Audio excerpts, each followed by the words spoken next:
Buenos días de nuevo. Comenzamos la grabación. Hoy es viernes, octubre 22, 9 de la mañana. Es el grupo 2 de programación de computadores. El día de hoy vamos a comenzar eh, prácticamente nuestra última clase de programación estructurada. Cuando digo última clase de programación estructurada, es que esta es la última clase en donde vamos a ver tema nuevo acerca de las funciones básicas del compilador, de las funciones básicas de Python en general. Y la próxima clase vamos a comenzar con los últimos capítulos del libro, que se llama Programación orientada a objetos, que en realidad es lo más importante de esta clase. Y pues básicamente todo el resto del semestre vamos a estar armando programas orientados a objetos. Sin embargo, la segunda evaluación yo creo que corta aquí, ¿sí? Corta cuando termine la clase de hoy. Ese sería el corte del tema para la segunda evaluación y ya quedamos listos para que yo les suba todo el material para que ustedes hagan lo necesario o lo correspondiente. Entonces, comencemos.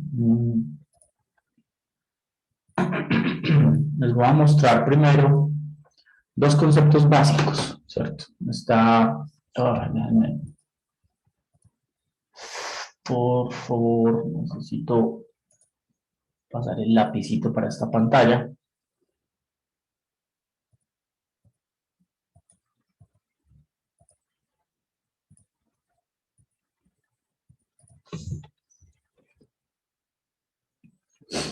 Entonces, en Python tenemos el concepto de colección. Ya hemos usado las colecciones intuitivamente antes, ¿sí? Por ejemplo, cuando estábamos graficando, usamos una colección específica que se llama una lista. Y las listas son básicamente sucesiones o secuencias de objetos. Esos objetos pueden ser, por ejemplo, perdón, esto no lleva comillas, porque es una variable booleana, o cadenas, inclusive otras listas. Entonces, una lista es simplemente una sucesión todavía no quiero usar la palabra, pero pues en realidad uno lo que hace es decir que cada uno de estos ítems o de estos elementos es un objeto. En realidad, Python tiene una naturaleza de orientación a objetos que viene desde el diseño mismo del sistema. De hecho, eso es lo que lo hace tan popular y eso es lo que hace que en los últimos años la gente prácticamente haya cambiado la programación más genérica de lenguajes de programación más clásicos como C, C++ y Java a Python, básicamente por la orientación a objetos. De hecho, cuando este curso lo dictábamos en C y en C++, la parte de orientación a objetos era muy difícil de dictar porque allá pues hay una naturaleza un poquito mucho más estricta en el sentido de la forma en cómo se maneja la memoria del computador. Aquí todo es relativamente automático. Eso tiene una penalidad en el desempeño, pero en los últimos años pues se ha venido eliminando. Entonces, una lista es una colección y una sucesión de objetos. Cosas importantes que tienen que tener en cuenta en una lista. No, las cosas más importantes que tienen que tener en cuenta en una lista es que la lista es ordenada, es decir, esta es la posición 0, esta es la posición 1, esta es la posición 2 y esta es la posición 3. Ahora bien, como la posición 3 es otra lista, recuerden que esta sería la posición 0 de la posición 3, esta sería la posición 1 de la posición 3 y esta sería la posición 2 de la posición 3. Entonces, pregunta, ¿cuál es la longitud? O sea, si yo digo lista.len, ¿cuál sería la longitud de la lista? Pues la lista tiene 4 elementos, ¿cierto? Entonces, esta lista tiene 4 elementos que se cuentan desde el 0 hasta el 3. Y si yo, por ejemplo, quiero saber qué hay en la posición 1 del elemento 3, entonces, por ejemplo, llamo una variable A y digo que esa variable A es igual a lista, pues en el caso de que esta variable la hayamos llamado lista, pues eso no lo hicimos explícitamente, hagámoslo explícito Profe, perdón. para que no haya confusiones. digamos que esto es lista igual. ¿Alguien habló, cierto? Oye, sino que como que, no sé, no sé si soy solo yo, pero como que se escucha, no se escucha bien. Sí, profe. No se escucha Yo claro pregunté lo que está también en diciendo. el chat, porque es que le escucha el micrófono muy saturado. Muy saturado. Bueno, Sí, esperamos. se le escucha mal. ¿Qué tal ahí? Ahí cambió, pero le falta volumen. Pues sí, como el compañero dijo que estaba saturado, entonces le bajé volumen a ver qué pasa. ¿Qué tal ahí? Sí, yo creo que esto mejor.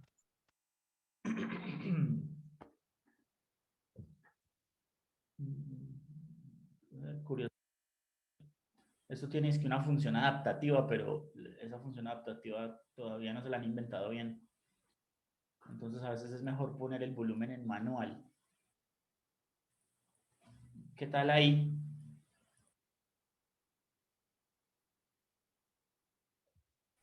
Muy bien. Mucho mejor, Ahí profe. bien, profe. Ahí sí bien. Perfecto, sí, excelente. Ese tipo de cosas siempre necesita uno que ustedes estén pendientes. O sea que no escucharon nada de ahí para atrás.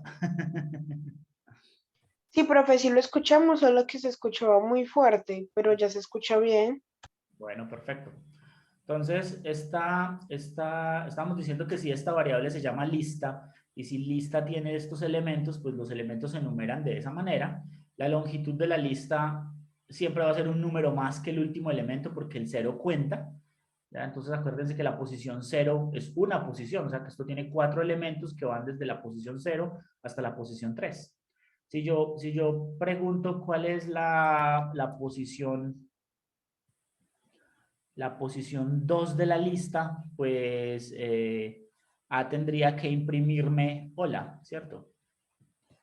Pero si yo pregunto B igual a lista, posición 3, eso es una lista. O sea que a esta lista le puedo sacar también las posiciones. Por ejemplo, la posición 3 de la lista es otra lista que tiene posición 1. ¿Cuánto debería valer B?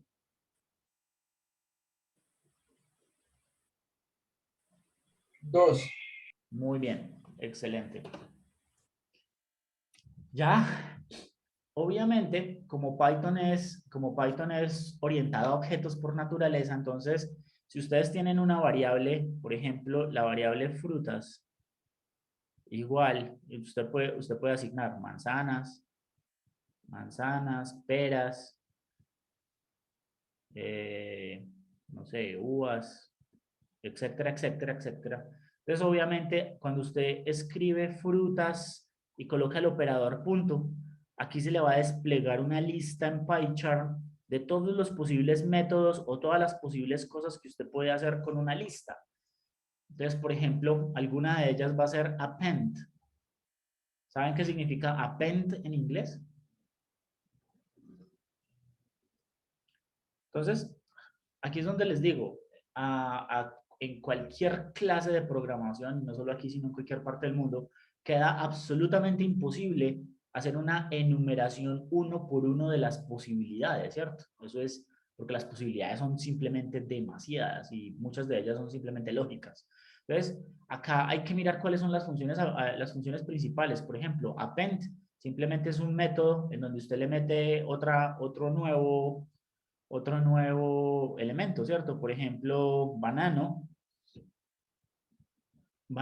¿cierto? ¿Y qué va a hacer esta función? Ah, pues adiciona una fruta más a la lista. Append simplemente lo que significa es adicionar al final, ¿cierto? Es un apéndice, algo que se pone al final. Van a estar otras como remove, hay un elemento hay una función que se llama pop, que es para sacar alguna de ellas. A pop usted le puede decir, por ejemplo, el número. Por ejemplo, pop 1 es remueva la posición 1 de la lista. ¿Y la posición 1 cuál es? Esta es la posición 0, esta es la posición 1. Y así sucesivamente hay una gran cantidad de otras funciones, como por ejemplo ordenar, también está la función contar, count, etcétera, etcétera. O sea, siempre que usted necesite algo, lo primero que debe hacer es ir a mirar si ya no hay una función aplicada a la lista que hace la tarea que usted necesita. Lo más probable es que las más básicas ya estén implementadas y las otras pues sean unas combinaciones muy fáciles de realizar. Eso por el lado de las listas. Hay otras colecciones, por ejemplo los conjuntos. Un conjunto es básicamente lo mismo que una lista, ¿sí? Pero en los conjuntos no pueden haber elementos repetidos. Entonces, yo puedo tener elementos de diferente naturaleza, inclusive puedo tener, por ejemplo, un 1 que es una cadena, un 1 que es un número, puedo tener una palabra, puedo tener una lista.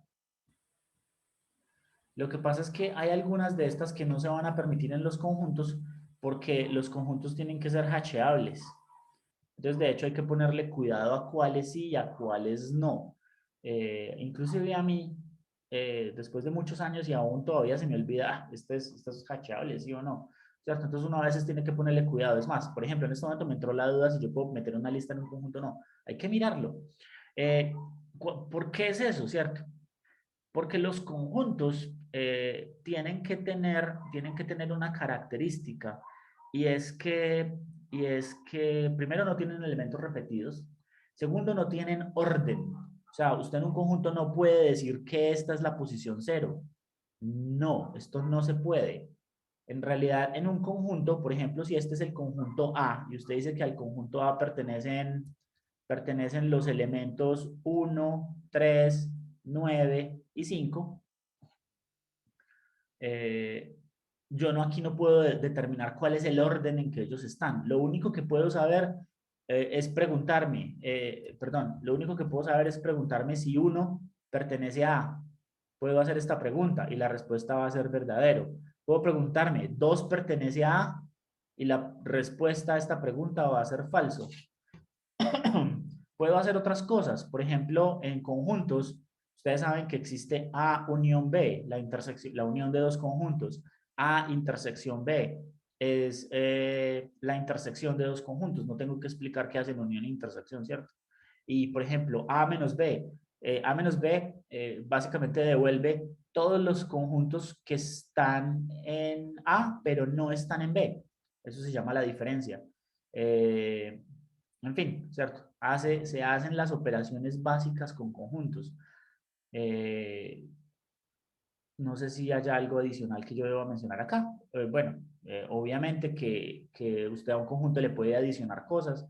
Entonces usted puede llamar las funciones de adicionar, ¿cierto? Como por ejemplo add, como por ejemplo a.remove.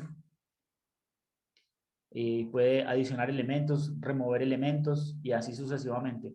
Cosas que se pueden hacer con una lista. Las listas son secuencias indexadas que dependen de la posición. Los conjuntos son secuencias no indexadas que no dependen de la posición, dependen del valor. Entonces, en los conjuntos, yo necesito que todos los elementos sean diferentes para poder hacerme preguntas como, ¿ese elemento está ahí? ¿Sí o no? Entonces, la intuición más básica viene con preguntas como la siguiente. Si usted tiene que hacer una lista de los datos de temperatura recogidos por un sensor durante el día, o sea, si usted tiene que almacenar los datos de temperatura que un sensor de temperatura envía durante todo un día, ¿dónde los pondrían? ¿En una lista o en un conjunto? ¿Y por qué? En una lista, profe. Se ponen en una lista porque tienen que ser ordenados, vienen en un orden específico, probablemente tienen hasta una marca de tiempo. Y fuera de eso, pues, ¿qué pasa si a las 8 de la mañana la temperatura es 35 grados y a las 10 de la mañana la temperatura vuelve a ser 35 grados? ¿Ya? Otra pregunta sería, ¿necesito ejecutar o necesito meter en una base de datos todas las cédulas de los ciudadanos de Colombia? ¿Ustedes qué opinan? ¿Meterían eso en una lista o la meterían en un conjunto?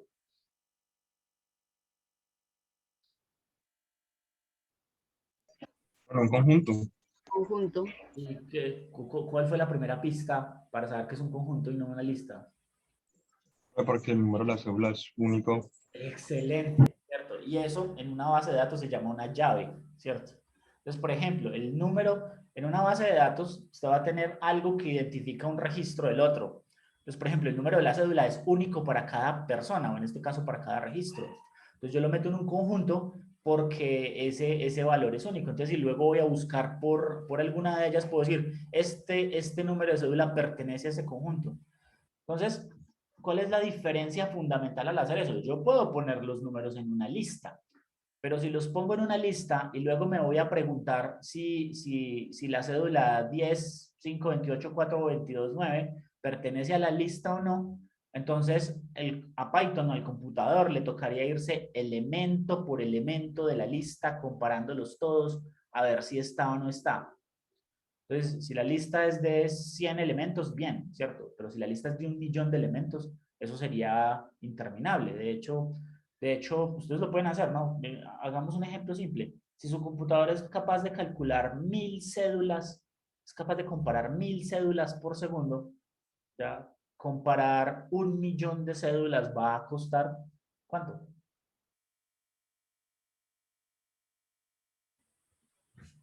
¿10?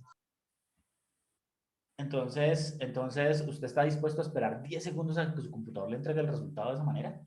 Pregunta, ¿cierto? ¿Cuánto se demora comparar los 50 millones de colombianos que hay vivos más los probablemente 200 millones de cédulas de personas ya fallecidas?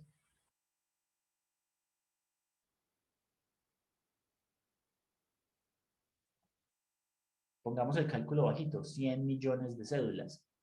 Comparando 1.000 cédulas por segundo, ¿cuánto se demora comparar 100 millones de cédulas a razón de 1.000 cédulas por segundo? ¿Me dicen, por favor?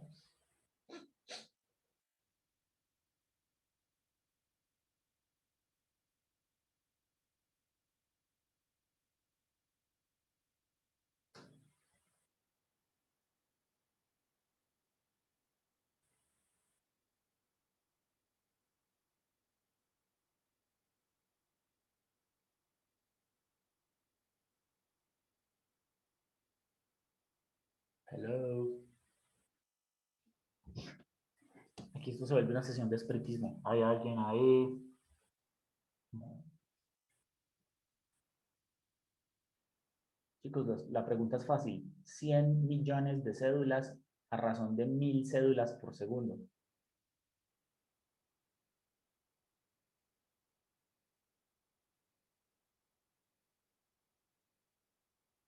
Es como si les hubiera dado distancia y velocidad y les estoy pidiendo tiempo, ¿no? ¿Millón de segundos? ¿Cuánto?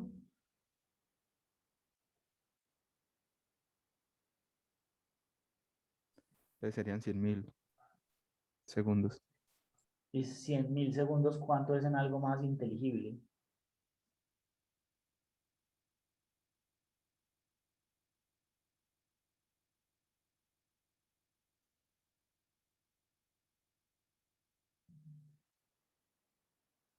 Por ejemplo, en horas.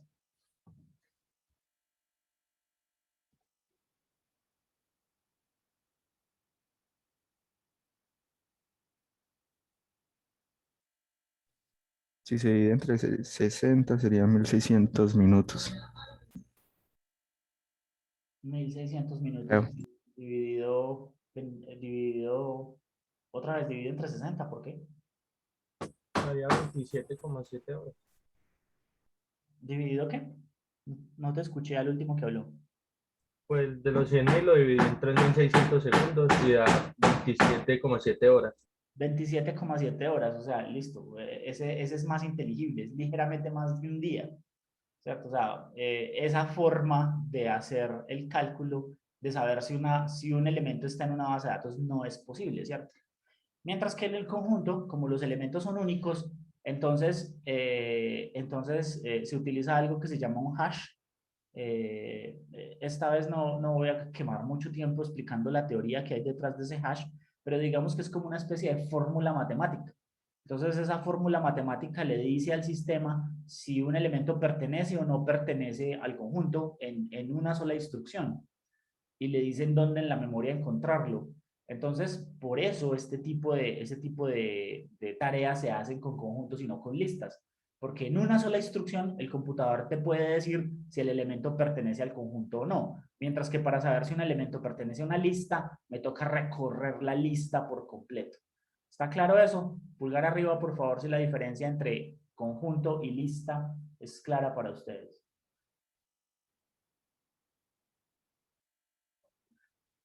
Excelente, muchas gracias. O sea que esto está relativamente bien comprendido.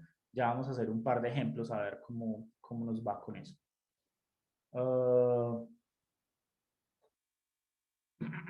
Bueno, por último, los conjuntos muchas veces no solamente vienen acompañados del elemento. Por ejemplo, en el caso de las cédulas, la cédula misma no es informativa, ¿cierto? Sí, chévere saber si una cédula está o no está, pero por ejemplo, cuando yo necesito eso, probablemente tengo una cédula de los más buscados. ¿Sí?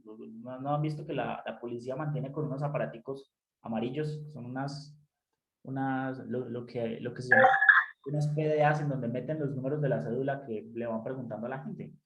¿Ya? O sea que probablemente solo el número de la cédula sirve para confirmar si una persona está en la lista de los más buscados o no, ¿ya? Pero yo probablemente también quiero sacarle a eso otra información, como por ejemplo nombre, apellidos, fecha de nacimiento, mejor dicho, otra cantidad de información que venga asociada al número de la cédula. Y en ese caso eso se conoce como información satélite. Entonces, si cada uno de los elementos del conjunto además tiene información satélite, entonces probablemente es mejor utilizar otra estructura que se llama diccionario. Entonces, Python tiene una vaina que se llama los diccionarios. Carlos, tenías una pregunta. Que vi que abriste el micrófono. No, profe, se me abrió solo, qué pena. Bueno, listo. Gracias. Entonces, los diccionarios, ¿cierto? Los diccionarios son básicamente lo mismo que un conjunto. Mejor dicho, es como la mezcla entre el conjunto y la lista. Un diccionario, como su nombre lo indica, ¿cierto? Permite hacer una relación entre una llave y un valor. Entonces, por ejemplo, los precios.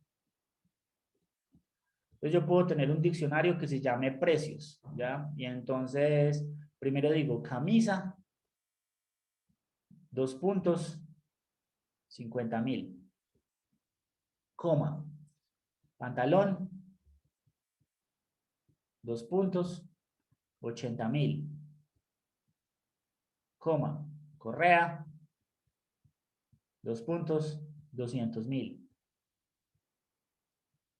Así de cara, profe. Yo sabía que iban a protestar. Pero también puedo tener otro ejemplo, ¿cierto? Teléfonos. Teléfonos. Sí, ok. Marta. 5550000. Ya. Natalia. 5550001. Y así sucesivamente. Entonces, bueno, ya también se saben esto, ¿cierto? Ciudadanos es igual, y entonces comienzo con la lista 10.000.001. Este es el ciudadano que, curioso, en la parte de valor, ¿cierto? Puedo poner una lista, y en esa lista puedo escribir el nombre, coma, el apellido, fecha de nacimiento, tipo de sangre, todo lo que necesite, ¿cierto? ¿Qué comió ayer? Entonces, esta sería una forma básica estructurada de guardar una información que yo la puedo necesitar y consultar a medida que la voy a utilizar. Y sirve también para hacer pues, cosas matemáticas. Por ejemplo,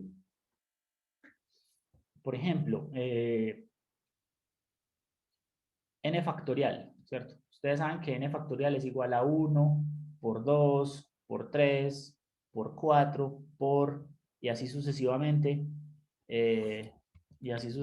hasta n, ¿cierto? O lo que es lo mismo de forma recursiva es igual a n por n menos 1 factorial. Sí, aquí falta un por eso.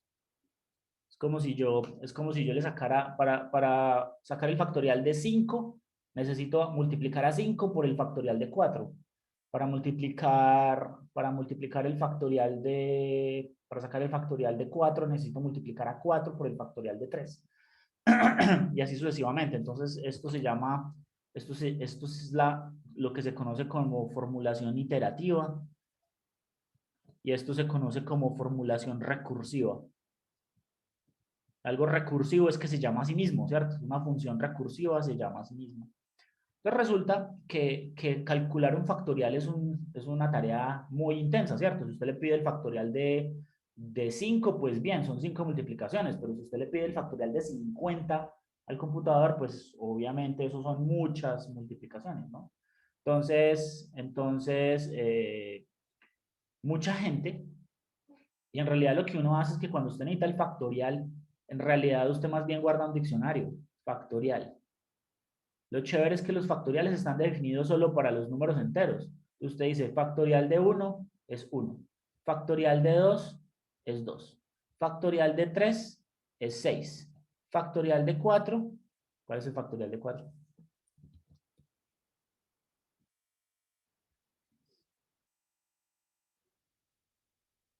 ¿6 por 4? 24. Factorial de 5, 24 por 5. 120. ¿Cuánto? 120, sí señor. Y así sucesivamente, ¿cierto? Entonces, de esta manera, cuando un computador va a calcular el factorial, en realidad no necesita calcular nada, solo va y busca en el diccionario. Y usted puede hacer el diccionario tan grande como quiera. Lo que pasa es que el factorial de un número mayor que 40 o que 50 ya es un número muy grande. Entonces, en realidad, en la mayoría de las aplicaciones que van a necesitar el factorial, usted simplemente guarda los factoriales de los primeros 200 o 300 números y listo. Con eso probablemente tiene para solucionar la mayoría de los problemas que necesita. Y si por alguna razón necesita un factorial de un número más grande, entonces ahí sí lo calcula, ¿cierto? Empezando a partir del último que tenga.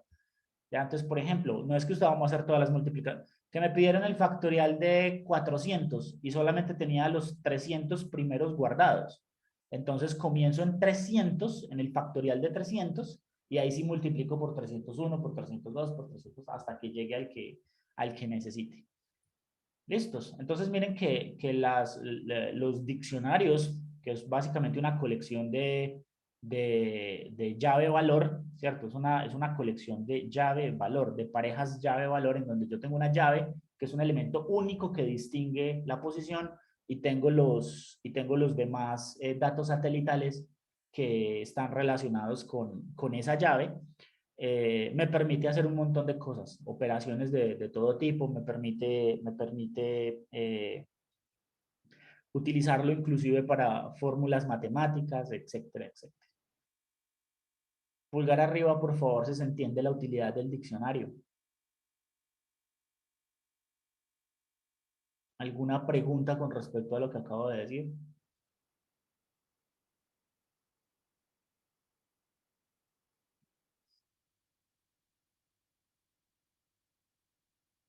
Entonces, vuelvo y repito, ¿cierto? Las premisas más básicas es que las listas son ordenadas. En las listas la posición del elemento es importante.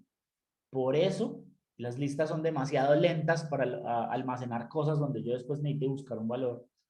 Si los objetos son únicos, entonces busco los diccionarios. ¿Y cómo combino los conjuntos? ¿Y cómo combino conjuntos y listas? Con los diccionarios, ¿cierto? Que son básicamente colecciones de llave-valor. Por lo tanto, en los diccionarios tampoco importa el orden de las llaves, no importa el orden de las llaves. Pero, por ejemplo, en este valor, miren que aquí puse una lista.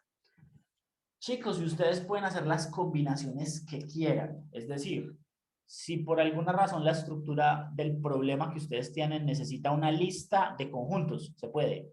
Un conjunto de listas, probablemente se puede, ¿cierto? Aunque hay un problema ahí con los hash. Pero una lista de conjuntos se puede. Un diccionario de conjuntos se puede. Un diccionario de listas de diccionarios se puede. ¿Sí? Entonces, ahí hay un montón de combinaciones que ustedes pueden hacer Sin embargo, lo que la práctica demuestra es que si usted necesita anidar más de 2 de esas estructuras, no la está pensando correctamente. ¿Ya? Eso es lo que la práctica necesita. Si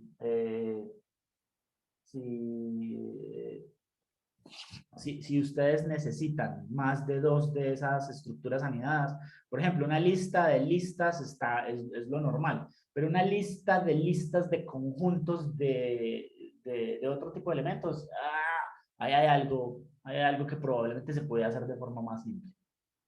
¿Listos?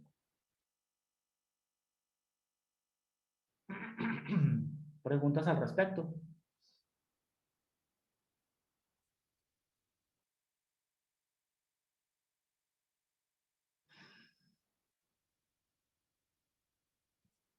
Bien, chicos, entonces, eso con respecto, pues eso es básicamente con respecto a las colecciones. Python tiene muchas más colecciones, pero estas son las 3 básicas. Con estas 3 se van a defender para todos los, ¿cómo se dice? Menesteres y necesidades que hayan en esta clase. Obviamente no quiero decir que no puedan usar una de las otras que viene con Python si la llegan a necesitar, pero usualmente eso es una bandera roja para mí, ¿cierto? Entonces, si en una de las tareas ustedes dicen, mire, yo solucioné esta tarea con un frozen set, y pues obviamente eso es algo que yo no he mencionado y que probablemente ustedes no van a necesitar acá, pues eso tendría que estar muy bien sustentado y probablemente eso es una bandera roja para yo mirar con más lupa a usted de dónde lo sacó, ¿cierto? Entonces traten de mantenerse sobre lo básico. Les aseguro que todo lo que se les pone para ejecutar, realizar, se puede hacer con las cosas que se ven en clase como se ven en clase. Entonces, listas, conjuntos y diccionarios son las 3 estructuras más básicas que ustedes van a necesitar para realizar cualquier tarea, cualquiera de las tareas que tenemos pues, por realizar en este caso. Bien, déjenme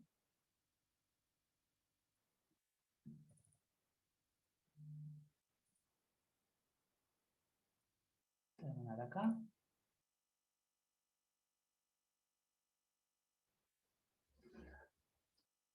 Y listo, abramos PyCharm y comencemos a hacer cosas aquí. A ver cómo nos va.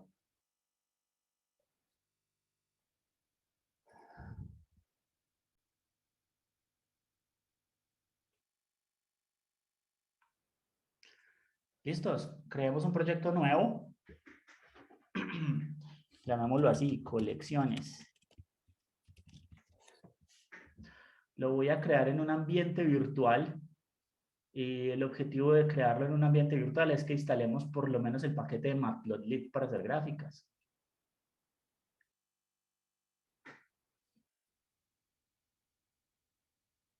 Entonces, el primer archivo que voy a llamar, lo voy a llamar listas.py y este es un módulo de demostración del uso de listas.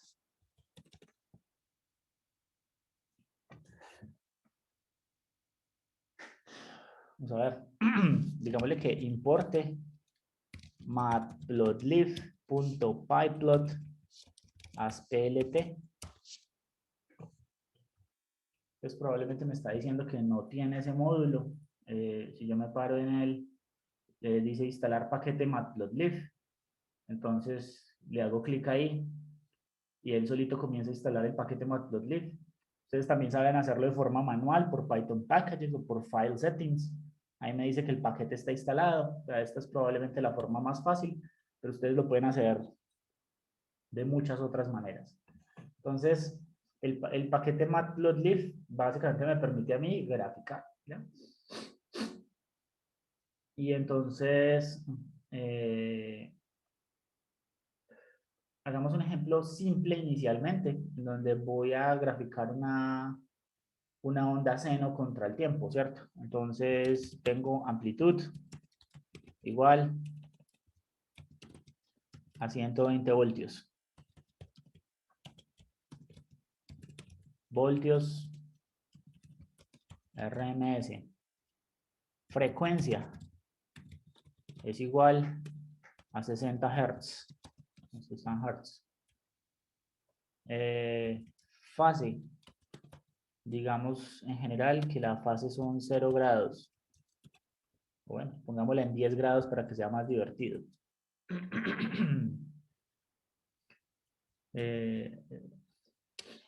Y listo. Ahora, con respecto a la forma en que vamos a graficar, ¿cierto? Necesito, para la gráfica, necesito número de muestras. Llamémoslo así, n muestras. Obviamente se llama n, pero saben que aquí no colocamos variables con una sola letra. Entonces, n muestras, digamos que quiero 1000 muestras. ¿Y muestras cada cuánto tiempo? Entonces se llama frecuencia de muestreo. Y la frecuencia de muestreo, digamos que quiero 4000 muestras por segundo. ¿Y durante cuánto tiempo quiero realizar la simulación de la señal seno? Pues uno puede hacer cuentas, ¿no? Si tengo 1000 muestras a 4000 muestras, esto es muestreo. Si tengo 1000 muestras a 4000 muestras por segundo, entonces, ¿cuánto tiempo va a tomar esa duración, cierto? ¿Ustedes qué opinan? Tengo 1000 muestras, estoy diciendo que voy a capturar 1000 muestras a 4000 muestras por segundo.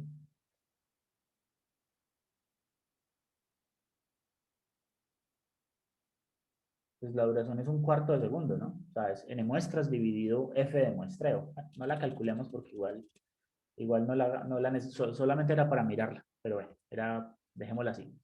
Entonces, ahí ya tengo todo lo que necesito para generar mi gráfica, ¿no? Entonces, hagamos un ciclo for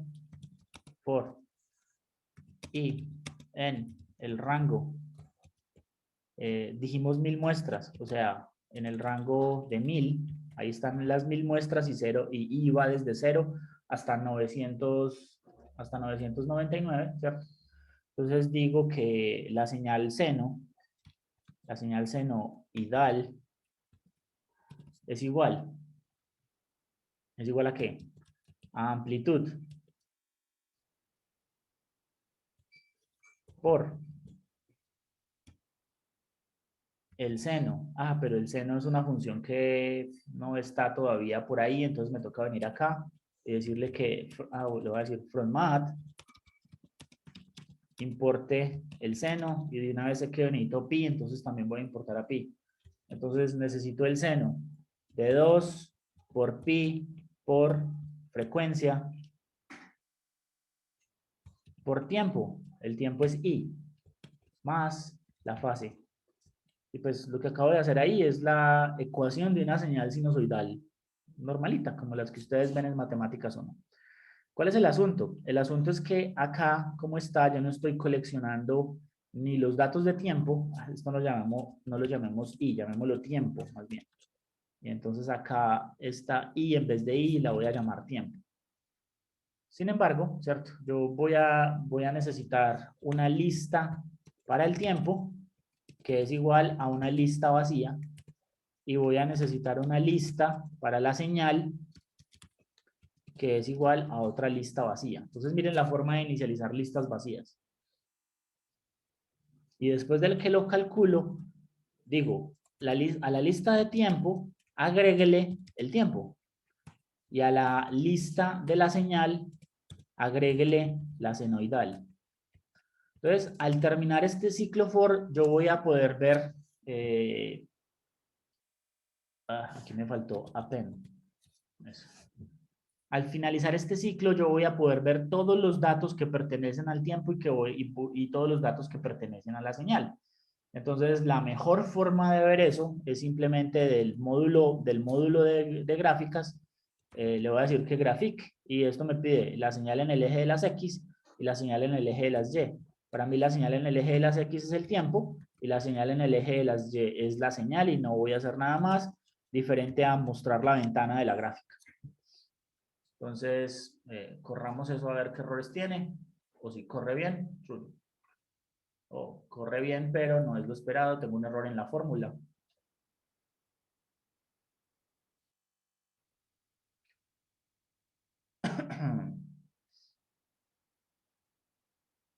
¿Qué error en la fórmula tengo?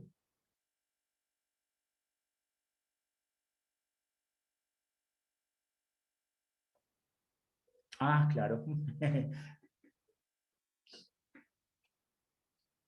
Es un error de esos que uno llama error ingenuo.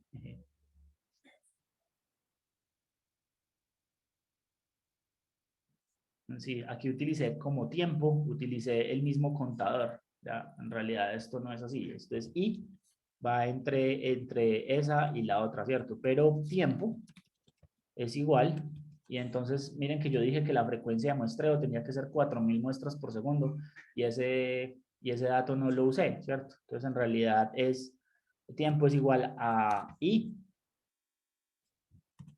por 1 dividido la frecuencia de muestreo. Entonces ahora sí es tiempo, y ya puedo meter el vector de tiempo y el vector de la señal sinoidal. Si yo lo corro, ahora sí. Entonces miren que básicamente esta es la fase. Si yo cambio la fase, bueno, la fase también tiene otro problema. ¿Qué problema tiene la fase? Que la metí en grados y aquí la tengo en grados, y ahí debería, y en la función seno, la fase debería estar ¿en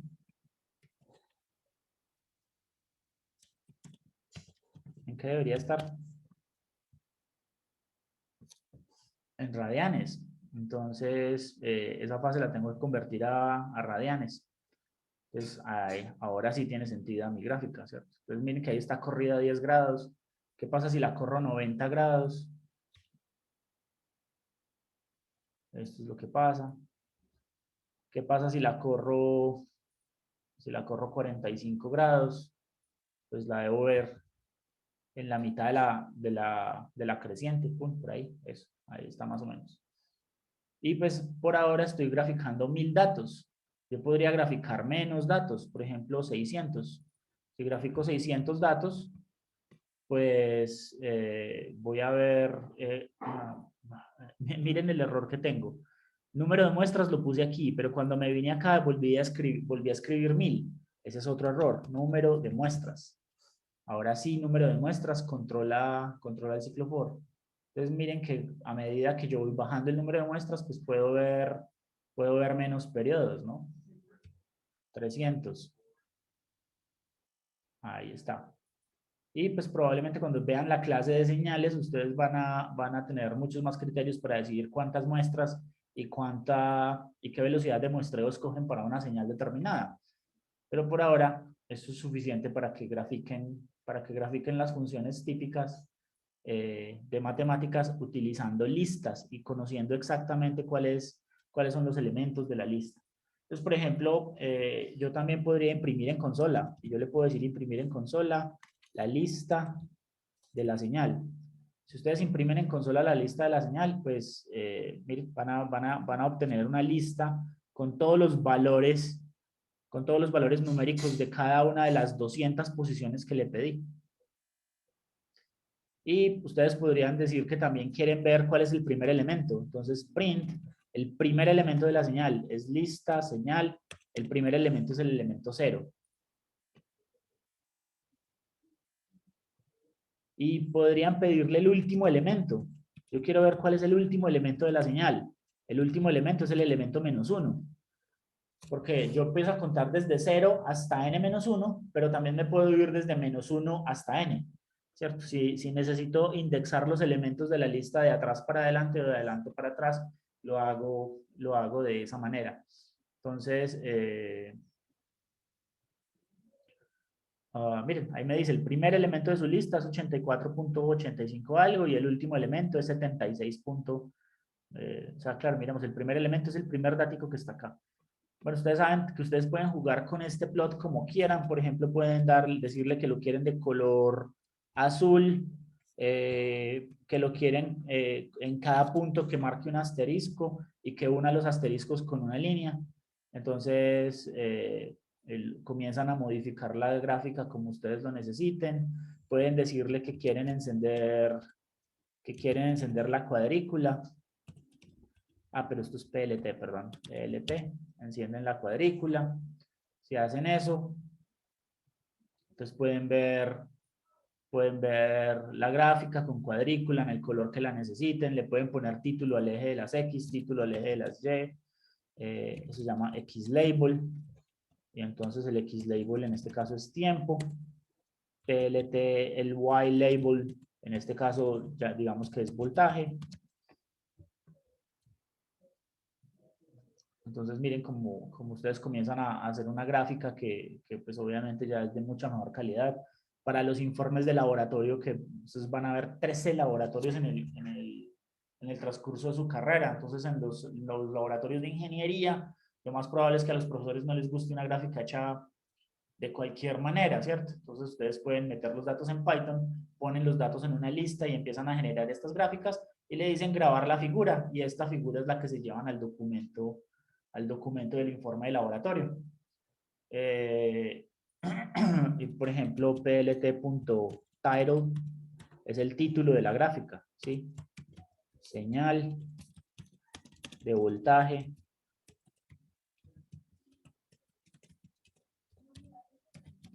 medida en el generador.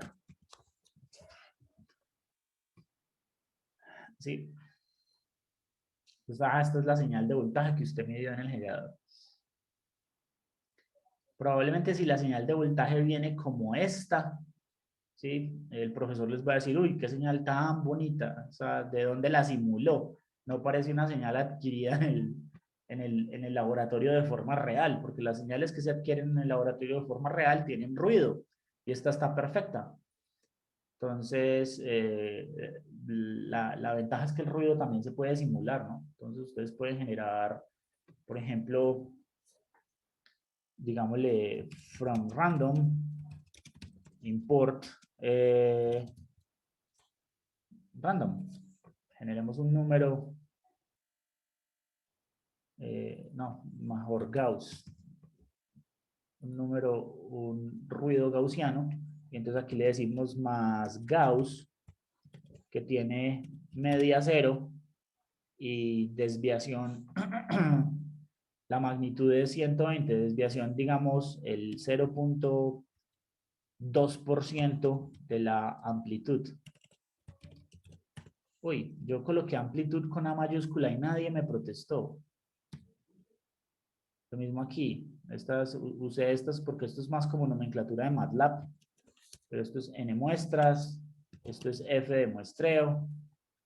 Entonces, N muestras, frecuencia de muestreo, amplitud.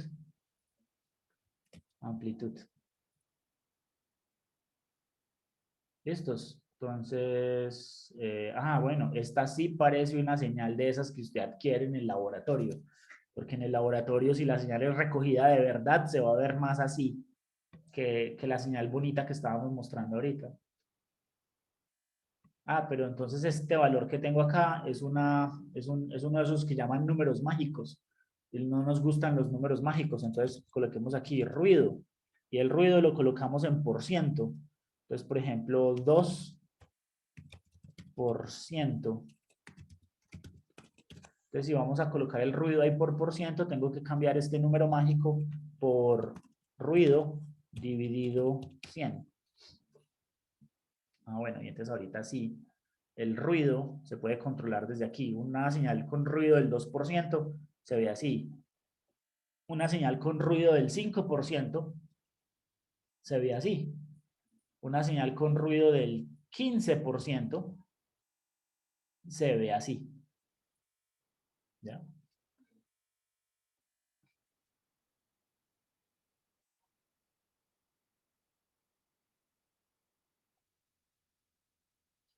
Entonces, miren, la utilidad de las listas. Ahí hicimos dos cositas básicas con la lista. Por ahora, básicamente es generar inicializar la vacía y agregarle elementos a la lista. Aquí, de hecho, lo que hicimos fue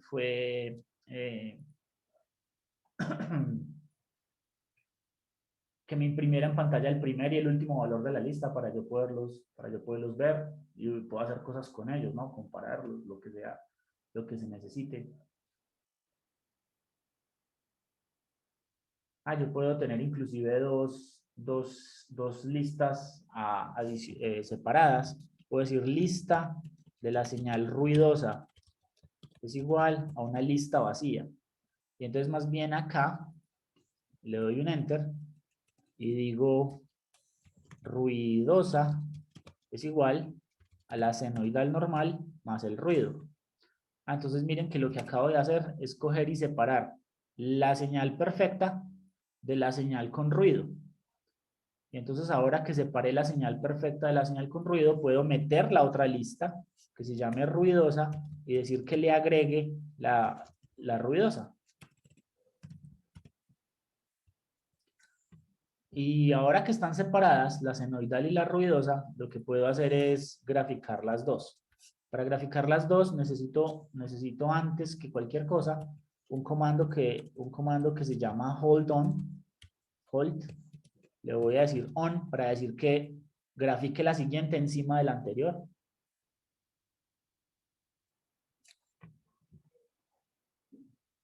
Bueno, no, perdón, esto es MATLAB. Aquí en Python no lo necesito. Plot. Y le voy a decir que plotee lista de tiempo contra lista ruidosa. Pero le puedo decir que a la señal, si le voy a decir que a la señal original, a la señal bonita no le ponga nada, pero a la señal ruidosa sí le voy a decir que sean asteriscos unidas con rayas. Entonces ustedes pueden ver la señal original, pura, perfecta, la ideal que está por debajo y la real o la ruidosa que usted tiene ahí seleccionada encima. Le pueden quitar la raya para que solamente vean los puntos. Y ese es el efecto del ruido, ¿cierto? O sea, cuando usted toma muestras en la vida real los datos no se quedan perfectamente sobre el modelo ideal.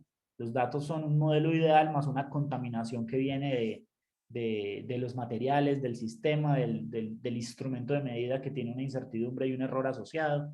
Entonces todo pues está ahí metido. Ustedes pueden graficar esto de muchas maneras y fuera de eso le pueden poner una leyenda. O sea, aquí puedo decirle plt.legend y la leyenda es una lista de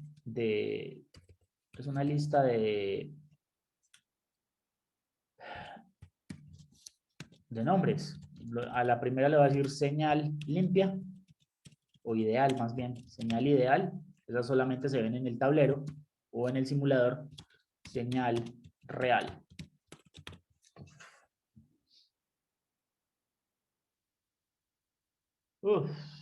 Legend. ¿Qué pasó?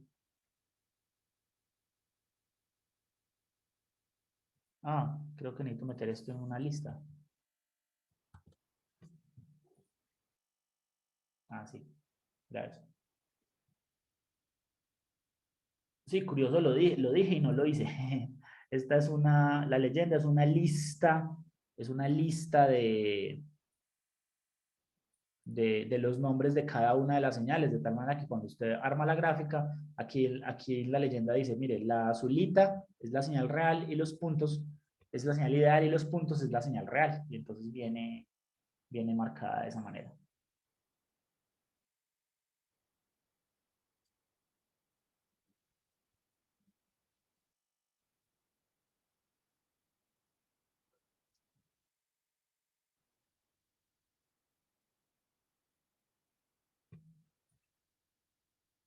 Entonces, yo sé que estaba programando más rápido por cuestiones de tiempo, pero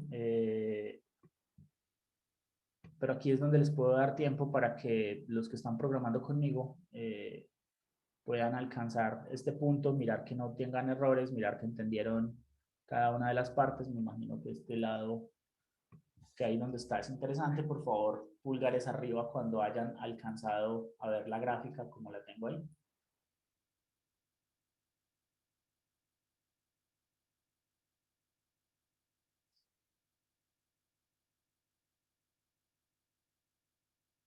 Profe, ¿podría subir un momento? Sí, claro. Yo reviso una cosa.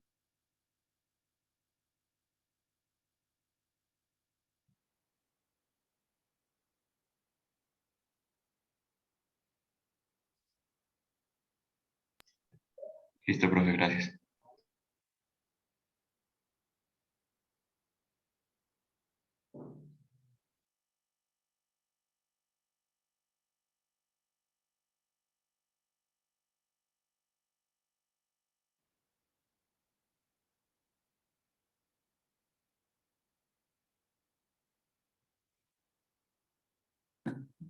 Profe, ¿puedo bajar un poquito? Listo.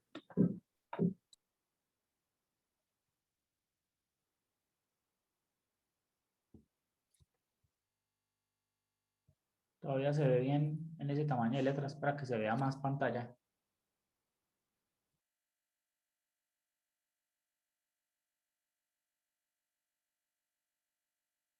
Voy a borrar este espacio y este espacio para que se vea todo el código en una sola pantalla. Ahorita le volvemos a poner los espacios.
Hola, profe, ¿cómo está? Buenos días. Profe, hasta el momento hay 21 inscritos.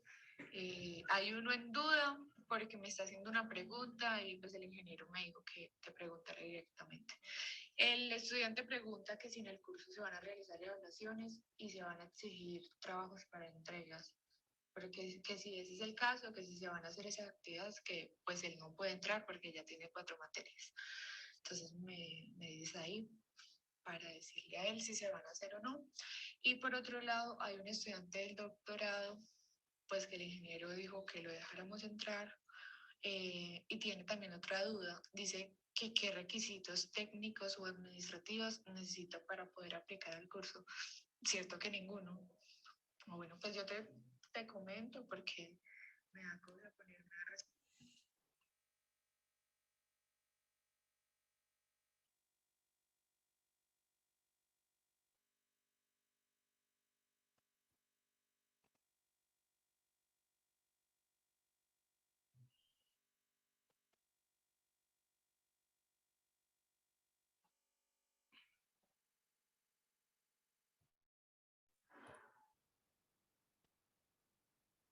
¿Cómo van?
Ya tenemos una persona que terminó.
Profe, Ahora, pues que estoy intentando instalar el paquete de Matplotlib, pero no sé, me ocurre un error, no me deja instalarlo. Entonces no sé si de pronto lo puede instalar a pedal, pero no sé cómo. comparte tu pantalla, mirar qué pasa. Te muestro pantalla, listo, profe. Mire, profe.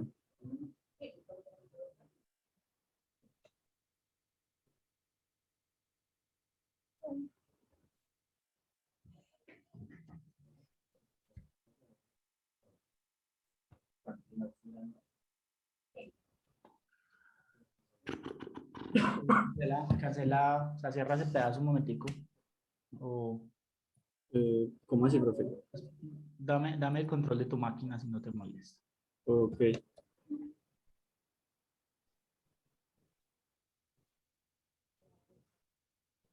Listo.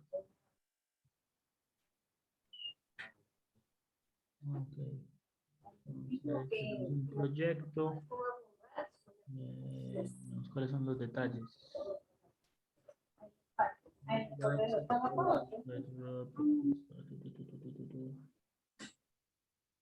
Qué raro. Esto te había pasado antes, pues por ejemplo para hacer las otras tareas. Sí, profe, es que, o sea, yo le iba a decir eso. A mí me pasó eso, creo que fue como para hacer el tablero de ajedrez. O sea, yo lo hice, primero, pues lo hice como un borrador, digámoslo así, en el proyecto. Entonces puse todos ahí y en ese proyecto sí tenía descargado pues el Matplotlib. Y después cuando ya quería pues para colocar el punto definitivo, para enviarle la tarea, lo quise volver a pues a descargar y Sí. me pasó esto, que pues no me dejó y no me dejó y no me dejó. Entonces pues me tocó enviarle así.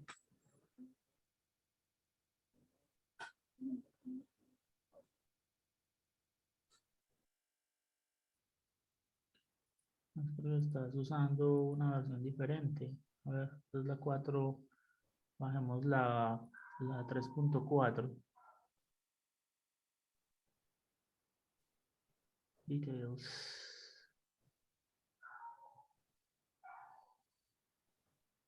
Es que no. Pues y trataste de instalarlo a pedal y tampoco. Sí, o sea, es que, profe, yo la verdad no sé cómo instalarlo a pedales, ese es el problema. Así, mira. Git install matplotlib.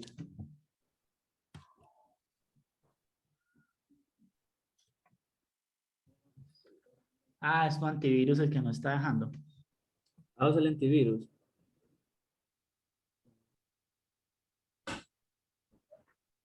Pero ahí sí ya está instalando a pedal. Ok, profe. Instalarlo a pedales ahí, ahí ya está empezando a bajar.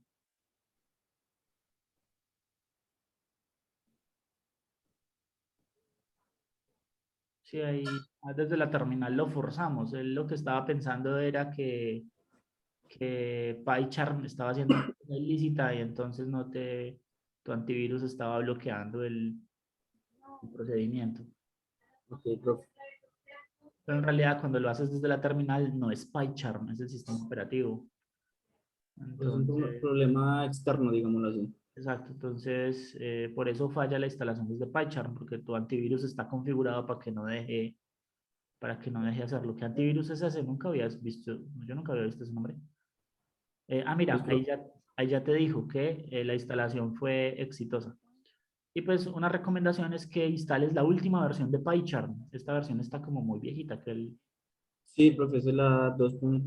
Esa es creo que la 20.0. o sea, el 20.2, no me manejador de acuerdo. paquetes de la versión 2021 está súper Eso. mejorado. Entonces te conviene actualizarte de la versión de Python. Listo, ya está instalado. Listo. Falta que el índice, ahí está, el índice se está recuperando y entonces cuando el índice termine, cuando termine de habilitar los índices, mira, ahí te dice que está trabajando en el índice, la raya roja debajo del Python te desaparece. Ah, bueno, ahí ya desapareció. Listo, profe. Gracias. Profe, yo descargué el paquete, pero me sigue sin funcionar. Ok, ¿quieres mostrarme?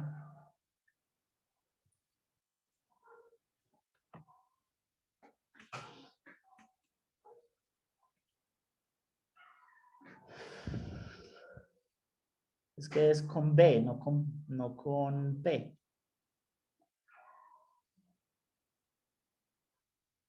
Entonces descargaste el paquete que no era. Entonces, párate ahí Matplotlib y le haces clic derecho. Bueno, también eso es, sí, claro, descargaste el paquete que no era.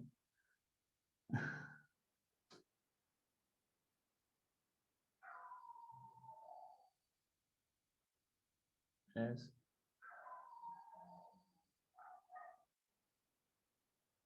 Listo, ahí viene. Listo. Gracias, profe, no había visto. Profe, Señor. ¿cómo le, cómo le puedo modificar el color a los valores de la leyenda? El color a los qué. A los valores de la leyenda, por ejemplo, señal ideal y señal real. Ah, ¿quieres modificar el color de la letra? Sí, profe, porque ahí se me graficó unas cosas que me confunden. Ok, el color de la letra. Déjame comparto mi O pantalla. mejor dicho, como la rayita que le aparece al lado indicando. Ah, pues es que la rayita que aparece al lado indicando es del mismo color y de la misma naturaleza que la raya que hayas hecho en la gráfica, ¿no? Pero qué raro, a mí me parecen cosas diferentes. A ver, pues no sé si viste, mira, te muestro, o sea, ¿sí ves? Por ejemplo la raya de señal ideal es azul y el puntico es anaranjado, entonces los simbolitos salen del mismo color de la gráfica. Pensé que me decías que querías cambiar el color de esta letra. No, me refería a lo otro, pero pues bien, ya vi que viene como relacionado. Sí, sí, o sea, tienes que, Ujú. te sale diferente, muy raro. Sí, profe, quiero les muestro, le comparto pantalla. Sí, sí. Esos casos especiales a veces es chévere verlos.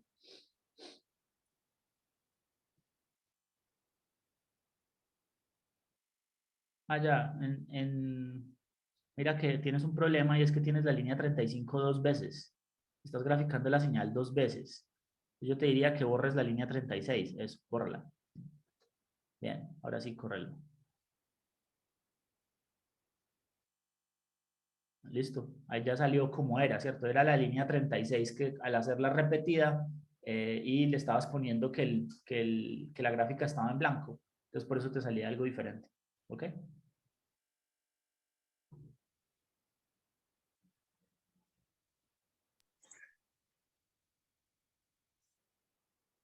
De hecho, pues aprovecho para contarles que obviamente las posibilidades son infinitas. Entonces ustedes, cada vez que tengan una pregunta como esa, ¿cómo cambio el color? ¿Cómo hago esto? Pues ustedes escriben matplotlib reference. Y sale y se va para el sitio web matplotlib.org, que es la organización que crea pues que está encargado del paquete. Y aquí en matplotlib.org pues están todos los manuales, toda la documentación, ejemplos y tutoriales de cómo se hacen todas las cosas posibles y por haber. Matplotlib no es solamente una herramienta que se usa desde Python, se usa desde algunos otros lenguajes, pero pues Python es el objetivo inicial. Entonces, en Matplotlib, por ejemplo, aquí hay, en la parte de ejemplos, están diagramas de barras, histogramas, barras horizontales, 2 o 3 gráficas, diferentes tipos de barras con, por ejemplo, con rango de error. Imagínense este tipo de gráficas que son muy frecuentes en biología, que son los gráficos de eventos, gráficas con regiones de incertidumbre. Sí, por ejemplo, o sea, un modelo más la región de incertidumbre del modelo. Ese tipo de gráficas son pues usualmente muy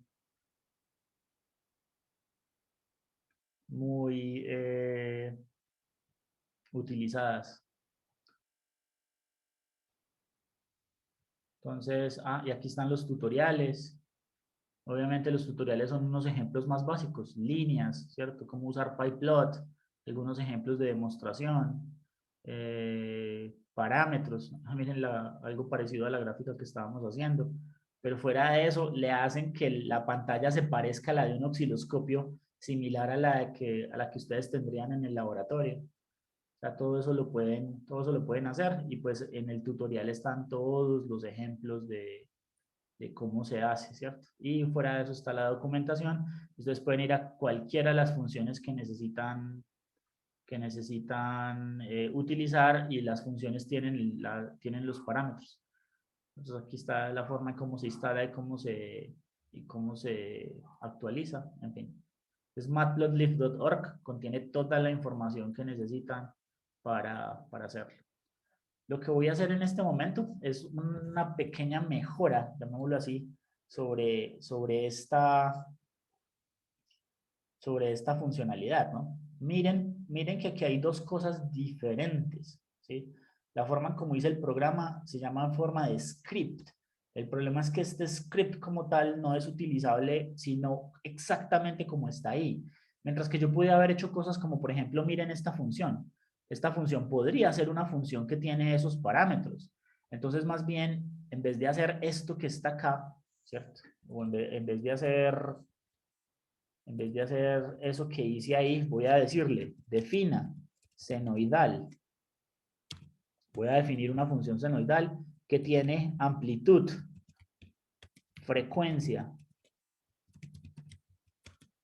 fase y ruido como parámetros de entrada. Pues como es función, tiene su propio docstring, ¿cierto? Esta función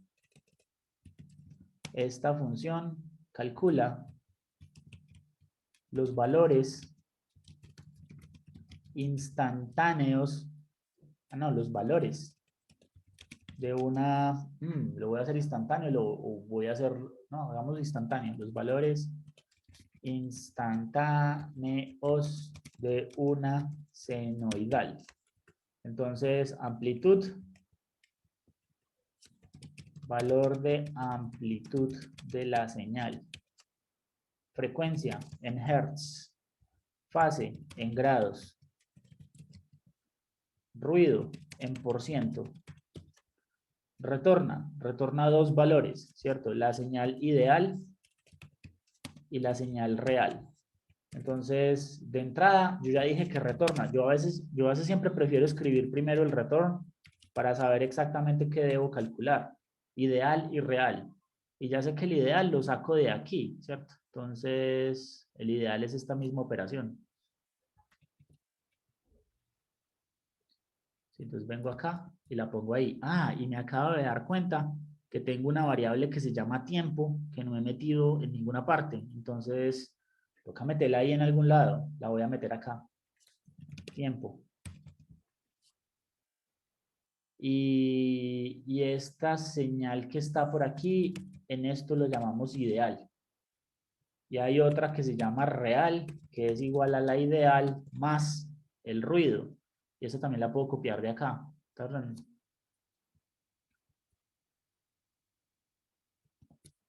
miren que lo que acabo de hacer es una función que tiene todos estos parámetros y con esos parámetros pues calculo el ideal y el real. Entonces lo que puedo hacer aquí en esta parte, a esto se llaman parámetros de la señal.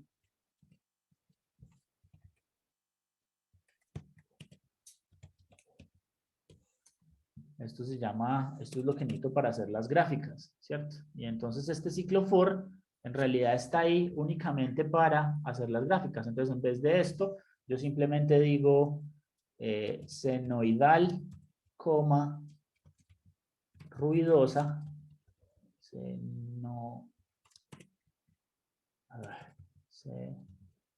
senoidal, coma, ruidosa, son iguales a, y llamo la función como la llamé, senoidal, y la función tiene los siguientes parámetros. Tiene el parámetro tiempo, entonces le meto el tiempo. ¿En qué orden los metí? Tengo que meterlos exactamente en orden. Amplitud, frecuencia, fase, ruido. Amplitud, frecuencia, fase y ruido.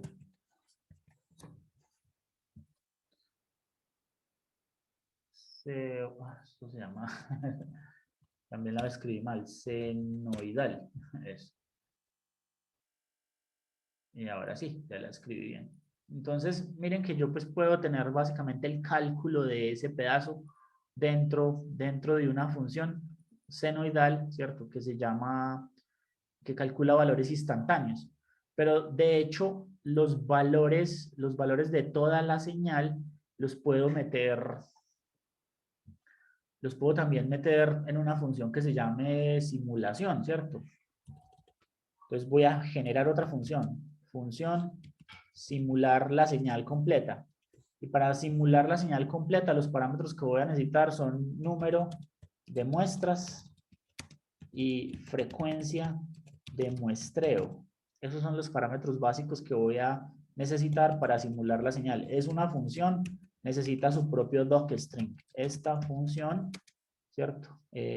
Calcula las listas completas con los datos de cada señal. ¿Qué le entra? El número de muestras es un número entero. Y la frecuencia de muestreo, ¿cierto? En muestras por segundo. Entonces ahí tengo que poner las unidades. ¿Qué devuelve? Devuelve dos listas. Una que se llama, ¿cómo le llamamos? Devuelve tres listas, ¿cierto? Devuelve la lista de tiempo, la lista señal y la lista ruidosa. Eso es lo que devuelve. Entonces, curiosamente, ahí ya lo que podemos hacer es coger todo esto, ¿sí? Cortarlo y pegarlo aquí adentro de la función. ¿Ya? Y con eso voy a...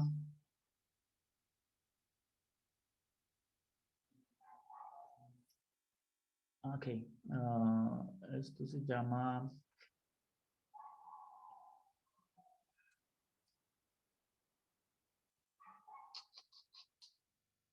Oh, ok, ahí me está mostrando un problema que ya les voy a mostrar qué debemos hacer al respecto. Entonces aquí voy a retornar las listas. Lista tiempo, lista señal y lista ruidosa. Y listo. O sea que todo eso pues ya básicamente, ya todo este pedazo básicamente se metió en dos funciones. Y esta aproximación a la programación usualmente es la que uno hace. Aquí necesito, ¿cierto? Cálculo de los valores instantáneos para cada tiempo, ¿cierto? Entonces ahí básicamente estamos haciendo ese cálculo. Aquí Python está protestando, pues porque básicamente por acá abajo estoy nombrando un montón de cosas que no existen, ¿cierto? Pero en principio yo nunca debo tener una función igual al nombre de una variable. Ya, eso básicamente es complejo. Entonces esto lo voy a llamar señal y a esto aquí lo voy a llamar señal. Y listo.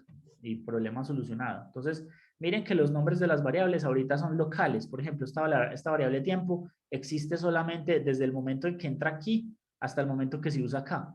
Y esta variable tiempo que está por fuera, en realidad es otro tiempo. Entonces, por eso las definiciones de funciones son importantes porque me permite darle localidad a la existencia de las variables.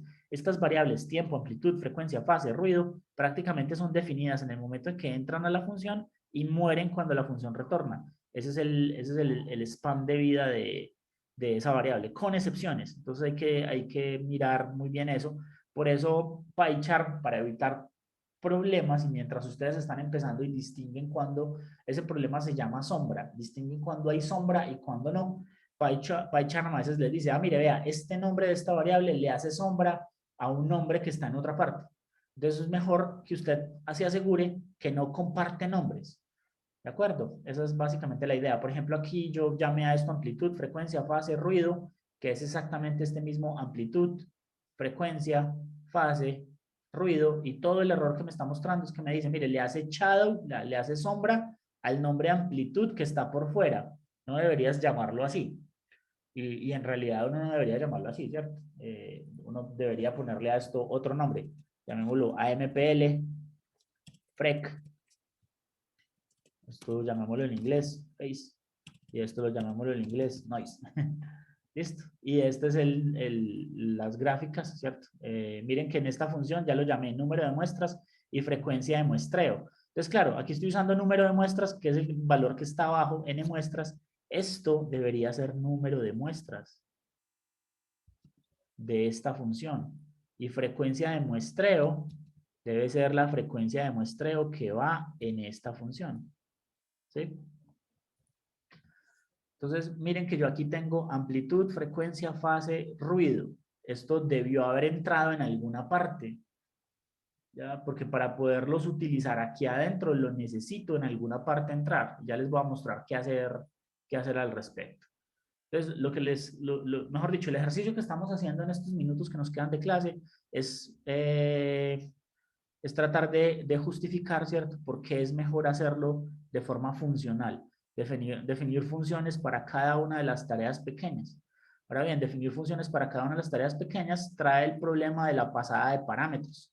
Pero miremos entonces qué es lo que queremos hacer. Entonces, en la función principal, básicamente ustedes siempre la llaman dentro de un if name igual a main, dos puntos. Entonces, todo esto le damos acá y ahora sí. Parámetros de la señal. Yo tengo amplitud, frecuencia, fase, ruido. Gráficas. Para las gráficas necesito el número de muestra y la frecuencia de muestreo. ¿Sí? Y yo necesito calcular de ahí estas listas. Como este nombre lo usé aquí adentro, no lo quiero usar aquí afuera. Entonces aquí afuera usamos los nombres señal. Usemos el nombre señal. Usemos el nombre... señal también está ahí arriba. Llamémoslo vector. Aunque eso en realidad no es un vector, es una lista. Vector. Y llamémoslo vector. Pero solamente por definirlo. Y entonces aquí arriba voy a decir, mire, vea, usted tenía 3 listas. Ya sé cómo los voy a llamar para identificarlos muy bien. Lista de tiempo. Lista de la señal y lista de la ruidosa. Las voy a llamar así. Son iguales a, y la función la llamé simular. La función la llamé simular. Simular por ahora me pide el número de muestras y la frecuencia de muestreo. Y entonces este señor que tengo aquí se llama lista S. Ahora ya le puse el valor lista S, que no se confunde con ningún otro nombre en otra parte. Lista S. Y lista S. Entonces, luego los tiempos. Los tiempos es lista T contra lista S. Y lista T contra lista R. Entonces, básicamente tengo lo mismo, pero ahorita, ¿qué pasa? Ahorita las funciones simular y la función senoidal se pueden usar en otros parámetros y esto queda como si fuera la parte de prueba de cómo usar esa variable o esas funciones que acabo de declarar en otros programas. Me sigue quedando un problema y es que a la función simular también le tengo que pasar estos parámetros, amplitud, frecuencia, fase y ruido. Pues me los voy a llevar, los voy a poner aquí en orden. Amplitud, frecuencia, fase y ruido. Y entonces acá en la función simular le tengo que pasar amplitud, frecuencia, phase and noise, que es los nombres que les di a las variables aquí afuera. Entonces, la función simular básicamente obtiene todos los parámetros. Estos parámetros de acá atrás los obtiene con el único objetivo, de... hay que meter estos al docstring, ¿cierto? Estos parámetros no están en el docstring, entonces me dice, ¿los quiere adicionar? Y yo sí, claro, los quiero adicionar. Y le tengo que dar en el docstring la descripción de qué significa cada uno. Ruido, valor en % del ruido adicionado. Fase, valor en grados de la fase del sistema, de la fase de la señal. Frecuencia, valor en hertz. Amplitud, valor en unidades. En este caso, por ejemplo, voltios, si es que la señal es de voltaje, o amperios, si es que la señal es de corriente. Y listo. Mi programa funciona funcionalmente de la misma manera, ¿ya? Pero ya no está en la versión script, sino en la versión funcional, en donde aquí abajo prácticamente solamente tengo es como el script de prueba para probar que la función simular funciona. Y esta función simular ya me la puedo llevar para donde yo la necesite. O sea, si la necesitara en otro archivo, simplemente la importo y ya. Entonces, por eso, ustedes siempre traten de pensar... tiempo, no está en el docstring, ¿cierto? Valor en segundos. Ustedes siempre traten de pensar en qué funciones voy a repartir mi problema, y todo lo que sea repetitivo, todo lo que pueda hacer una subtarea, ustedes lo ponen en una función. Y ese concepto es súper importantísimo para cuando veamos programación orientada a objetos, que en realidad ya todo se divide en funciones muy chiquiticas.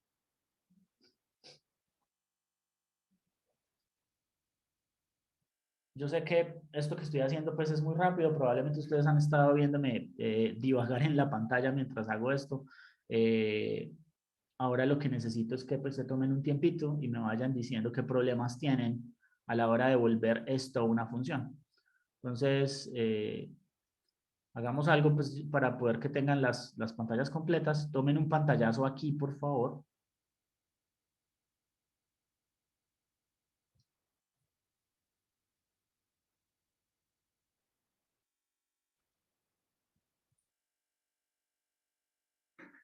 Ahora tomen un pantallazo de esta función simular.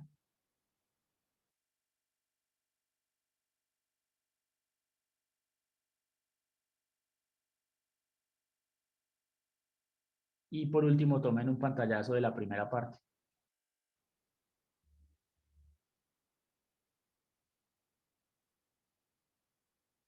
Ya con esos 3 pantallazos, entonces lo voy a dejar aquí y van poniendo pulgares Profe, arriba. podría subir la primera parte, no alcancé a tomar. Aquí. Listo. Exacto. Entonces, si quieren, Gracias. van colocando pulgares arriba, por favor, cuando hayan transformado el script en modo funcional. Profe, puede poner la segunda parte, que es pues, la primera y la última. Simular, ya está. Espera. Listo.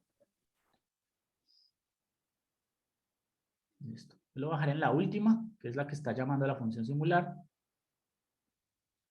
Y este ejercicio, ¿para qué lo hice? Para que ustedes vean el problema de las sombras. O sea, necesito que miren que estoy cambiándole los nombres a las variables en cada uno de los entornos o de la localidad a la que pertenecen, ¿cierto? Estas variables pertenecen a esta localidad, pero dentro de las funciones cada variable tiene su propia localidad. Entonces, por ejemplo, el valor que usted pasa en n muestras es el que llega por número muestras, que es otra variable, pero cuando llega número de muestras, pues aquí adentro es número muestras y funciona solamente ese nombre de variable. Lo mismo con amplitud, lo mismo con frecuencia, lo mismo con ruido. Ay, no estamos generando la señal ruidosa. Ah, sí, claro, eso lo hacemos es dentro de senoidal, que genera la ideal y la con ruido. Entonces, Bueno, pulgares arriba, porfa, cuando tengan resultados.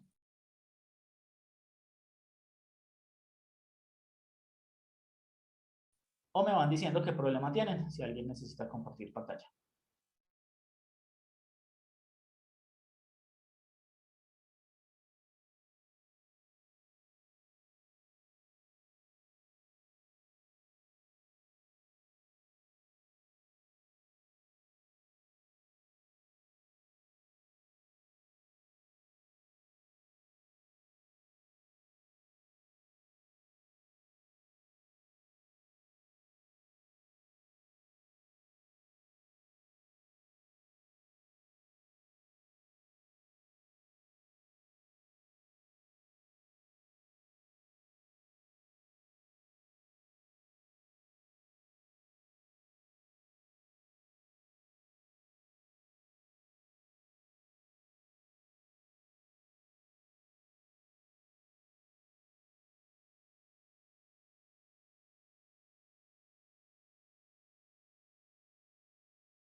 Chicos, cuéntenme cómo van, qué problemas tienen.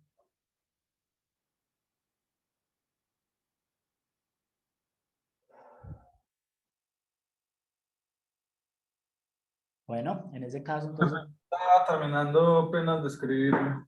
Bueno, listo. Bueno, en ese caso, pues igual tienen las pantallazos, ¿cierto? Ya ahí está la demostración que corre, ¿cierto? Conclusión, si por alguna razón no corre, miren que es que deben tener algún error de sintaxis, entonces no es sino que lo corrijan que lo revisen muy bien, ¿cierto? Muy minuciosamente y que lo hagan funcionar. Quedan con los pantallazos y igual van a quedar con el video de la clase pues en unos minutos. Pues yo creo que este es un buen momento para detener el video. Así, detenemos el video. Ya pensé que estaba pausado en este tiempo.